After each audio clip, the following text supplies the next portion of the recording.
Saya yakin Anda nggak berani bahwa pengobatan logis itu lebih kuat. Nggak berani Anda ngomong itu.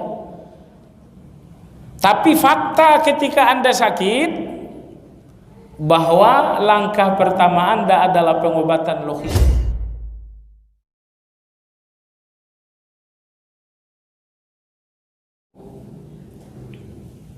Baik.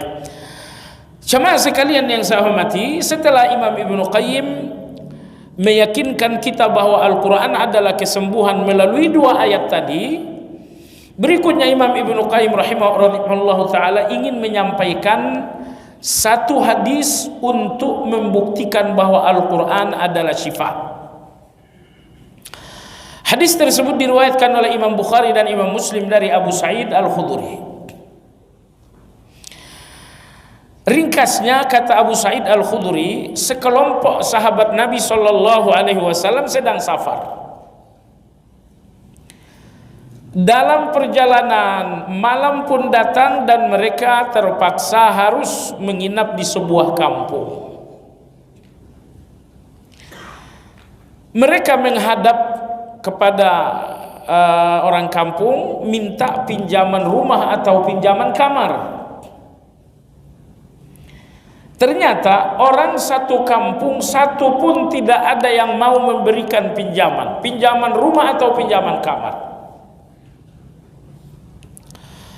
Qadarullah wa ma syafa'al, tiba-tiba kepala kampung, kepala suku tersengat kalajengking. Mereka semua mencoba melakukan pengobatan tradisional, tapi ternyata sengatan kalajengking, racun kalajengking itu tidak kunjung keluar.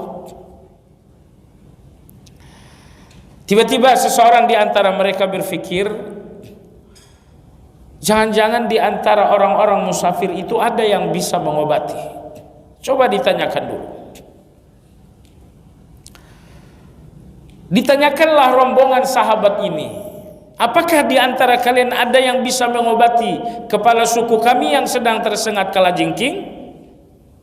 Seseorang mengatakan, iya, insya Allah saya bisa melakukan ruqyah.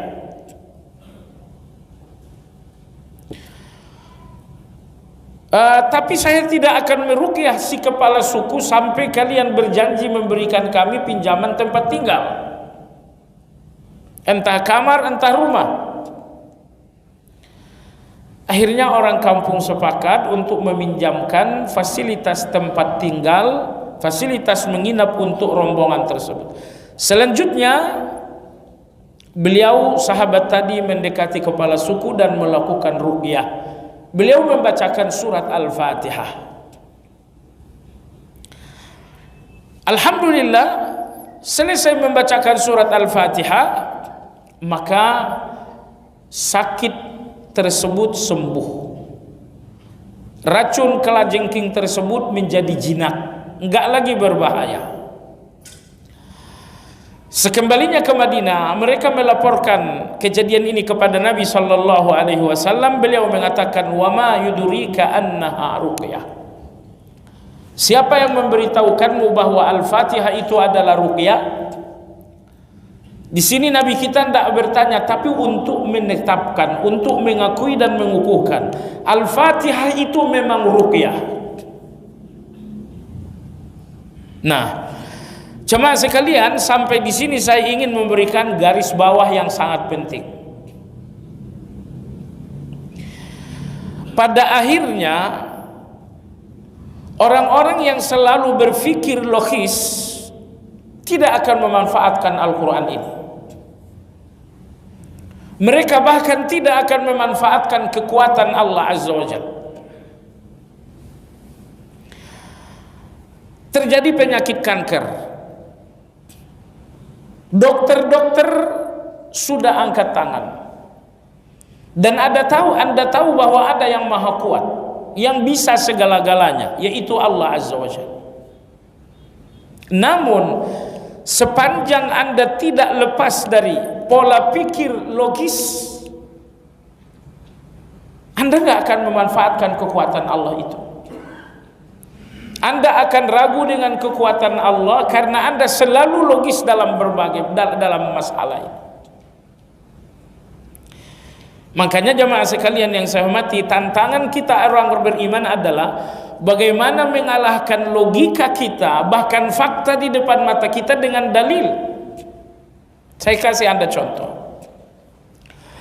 Kalau Anda punya uang 1 juta, lalu 500.000 kemudian Anda sedekahkan. Uang Anda 1 juta setelah sedekah 500.000. Fakta dan logikanya berkurang. Tapi Nabi SAW tidak, itu bertambah. Nah, itulah orang-orang beriman itu. Bisakah keimanan Anda terhadap hadis membantah bahwa uang 1 juta ini tidak kurang, tapi uang 1 juta ini bertambah? Nabi kita bersabda, "Ma naqasat sadaqatun min mal, bal yazdad, bal yazdad, bal yazdad." Sedekah itu tidak mengurangi harta kalian, tapi membuatnya bertambah, bertambah, dan bertambah lagi. Nah, Nabi kita mengatakan 2 hal. Sedekah tidak mengurangi, bahkan menambah. Sementara di depan mata Anda 1 juta itu berkurang. Nah, disinilah iman jamaah sekalian. Orang-orang yang beriman, mereka akan mendustakan fakta kalau bertentangan dengan dalil. Itu orang-orang beriman. Kalau dalil bicara begini berarti fakta ini dusta.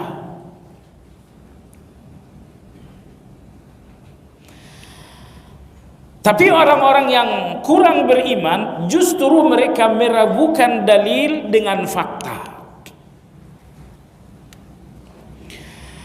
Abdullah anaknya Imam Ahmad pernah bertanya, "Wahai ayahku," kata Nabi SAW, "di bulan Ramadan setan itu dibelenggu, wasuffidatis syayatin." Kata Imam Ahmad, "Lantas kenapa? Kalau setan dibelenggu di bulan Ramadan, kenapa masih ada orang yang kesurupan?" Imam Ahmad rahimahullah mengatakan, "Wahai Abdullah, berhenti pikiran itu. Kau ingin menentang ucapan Nabi dengan fakta di depan matamu, seolah-olah ucapan Nabi ini enggak benar." Nah, jemaah sekalian, sekali lagi saya tegaskan, inilah tantangan kita yang tergolong berat sebagai orang beriman. Karena di depan mata kita ada fakta, dalam pikiran kita ada logika, namun kemudian itu semua bertentangan dengan dalil. Orang-orang yang beriman mendustakan fakta yang nyata, logika yang kuat kalau sudah bertentangan dengan dalil. Jadi faktanya 1 juta saya berkurang dengan sedekah, itu faktanya, tapi Anda nggak boleh melihat fakta itu sebagai kebenaran. Satu-satunya kebenaran yang hanya Anda akui adalah bahwa ini bertambah, tidak berkurang.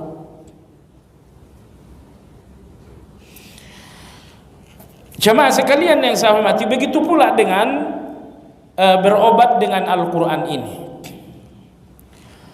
Orang-orang yang selalu berpikir logis, orang-orang yang selalu berpikir rasional, percayalah mereka nggak akan menggunakan Al-Quran ini sebagai syifa. Jangankan Al-Quran, kekuatan Allah yang mampu segala-galanya, mereka tidak akan manfaatkan untuk penyakit-penyakit mereka.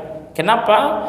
Karena orang yang berpikir logis itu nggak akan mampu berobat dengan Al-Quran ataupun bertawakal kepada Allah Azza wa Jalla.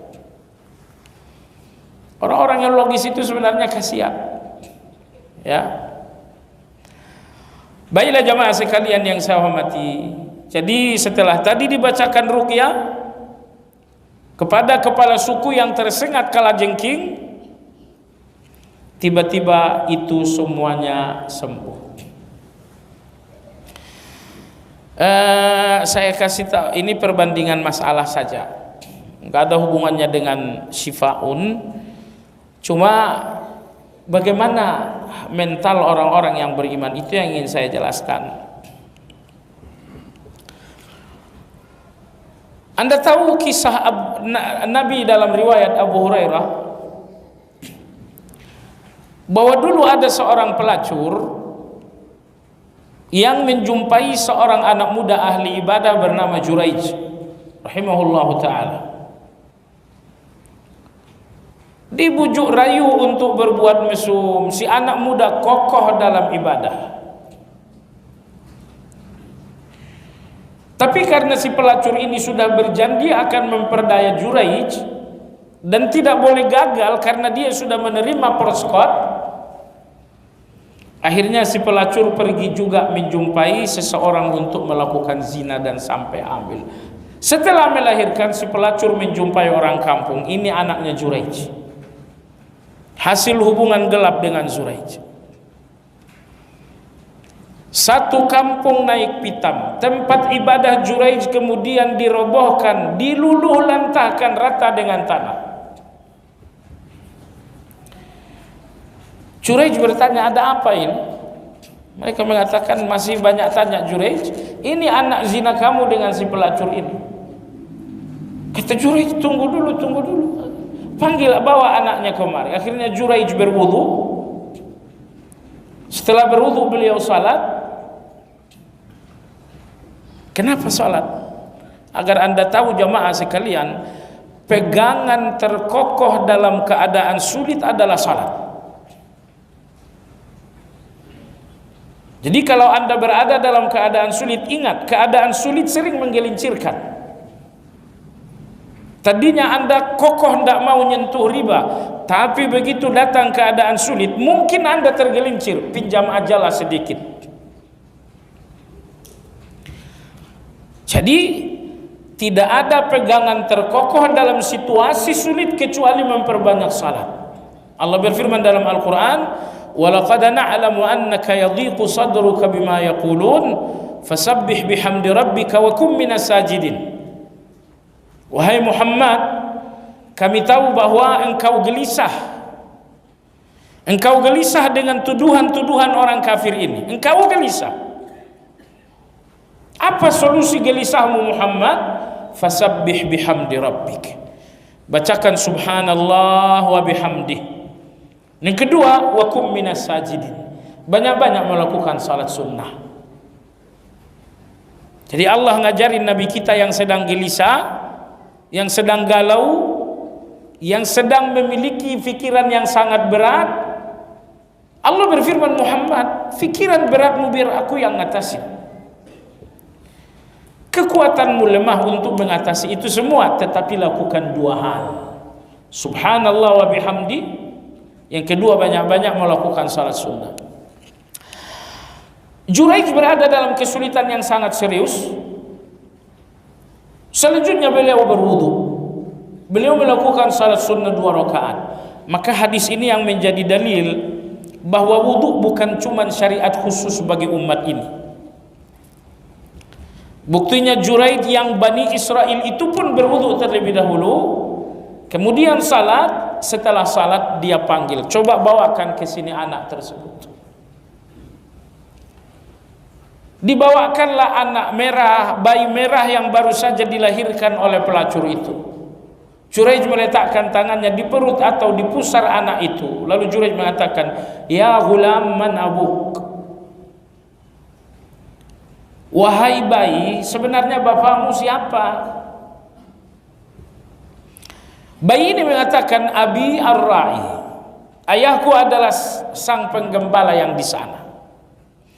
Apa yang ingin saya garis bawahi? Kalau andalah di posisi Juraij, bisakah anda wudu, salat 2 rakaat, manggil bayi, bawa bayinya ke sini? Wahai bayi, siapa sebetulnya ayahmu? Tapi coba lihatlah bagaimana Juraij rahimahullah, seujung kuku pun tidak ragu akan ada keajaiban. Dia telah munajat dengan salatnya dan dia dalam keadaan darurat. Lantas detik-detik yang sangat menegangkan adalah bagaimana Juraij sangat yakin anak ini akan berbicara.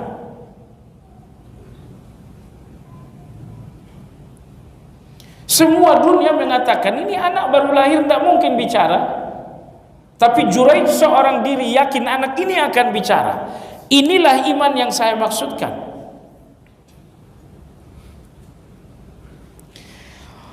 Jadi setelah melakukan salat, Juraij mengatakan, wahai gulam, wahai anak kecil, sebenarnya ayahmu siapa? Dia mengatakan, ayahku yang di sana.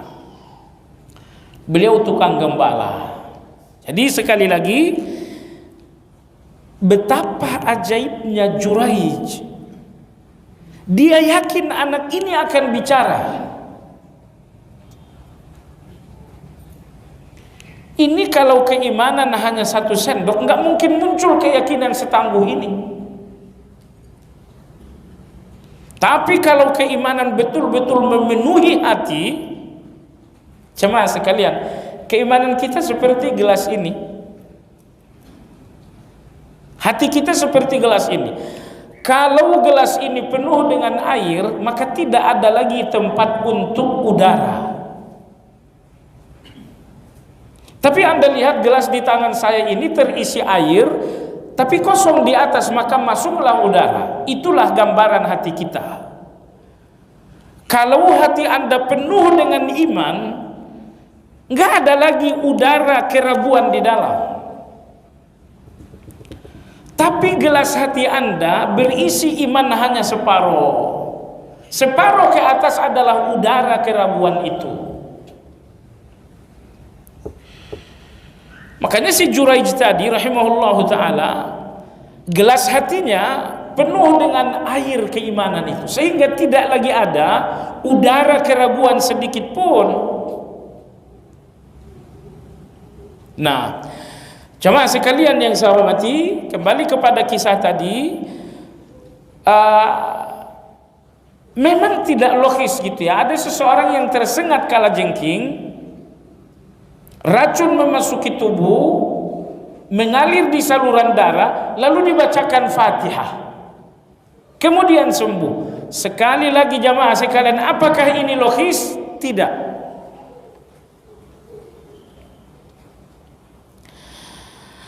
Dalam catatan ulama kita, pengobatan itu ada 3. Pengobatan pertama adalah pengobatan syar'i. Pengobatan yang kedua adalah pengobatan yang akli. Pengobatan yang ketiga adalah pengobatan yang syirki. Pengobatan yang syar'i adalah pengobatan yang memang direkomendasikan oleh syariah. Lalu pengobatan akli adalah pengobatan yang direkomendasikan oleh logika. Lalu pengobatan yang ketiga, pengobatan syirki, yaitu pengobatan yang direkomendasikan oleh syirik dan dukun-dukun. Baik. Si kepala suku tersengat kalajengking, saya obati dengan bacakan ruqyah Al-Fatihah. Lalu Anda bertanya, logisnya bagaimana itu? Oh, Anda salah.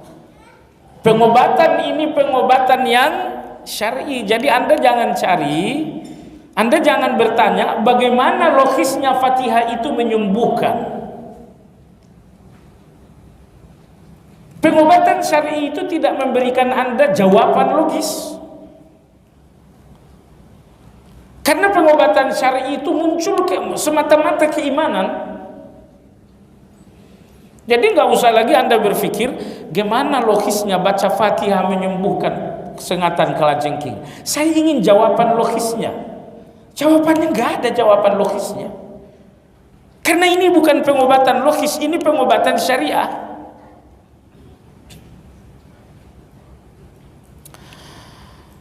Baiklah, kalau kemudian pengobatan yang kedua adalah pengobatan yang akli, logis. Anda masuk angin, iya sini kamu saya kerokin. Kepala saya sakit, pusing, 7 keliling. Iya sini dikerok dulu lah. Begitu dikerok ternyata kepala pusingnya hilang. Ada apa itu? Karena rupanya terjadi penyempitan pembuluh darah di permukaan kulit disebabkan karena angin. Begitu dikerik, penyempitan pembuluh darah itu kembali lancar dan kepala yang sakit menjadi enteng. Itu logis itu. Jadi kalau Anda tanya mana dalilnya obat kerikan, ya nggak ada dalilnya, karena obat kerikan ini memang bukan pengobatan yang syar'i, tapi dia pengobatan yang akli. Jadi kadang-kadang kita nggak proporsional. Pengobatan yang syar'i lalu kita habis-habisan mencari pembenarannya secara logis. Namun pertanyaan untuk Anda jamaah sekalian, dari dua pengobatan ini, syar'i kemudian yang akli. Syar'i adalah rekomendasi langsung dari Allah Subhanahu wa taala dan Rasulullah. Kalau akli itu pengobatan rekomendasinya adalah ahli dan pengalaman. Dari dua pengobatan ini, menurut Anda mana yang lebih ampuh? Menurut Anda mana yang lebih ampuh? Berani Anda bilang logis itu lebih ampuh daripada syar'i? Anda nggak berani, tapi praktiknya Anda ragu.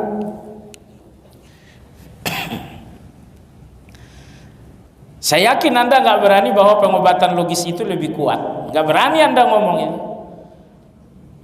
Tapi fakta ketika Anda sakit, bahwa langkah pertama Anda adalah pengobatan logis. Kalau dokter-dokter sudah angkat tangan, barulah terakhir bersimpuh di depan Allah, melakukan pengobatan-pengobatan yang syar'i.